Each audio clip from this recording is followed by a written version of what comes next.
Hello and welcome. Today I'm going to teach you how to join the LinkedIn Learning platform, which is free to all Purdue students.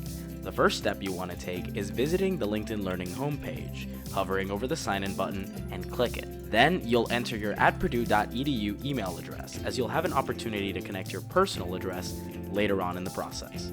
Select the main campus option, which will take you to the Purdue Career Account sign-in page.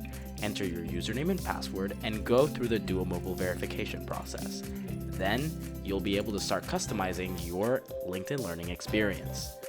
Whether you want to grow or advance in your current career, transition into a new one, or develop the skills to manage teams, LinkedIn Learning has these three options available for you.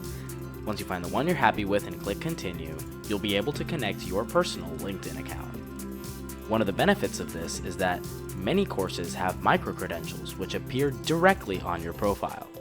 Enter your email and password, click accept and continue, select your top 5 skills, set your weekly learning goal, and then you're ready to get started.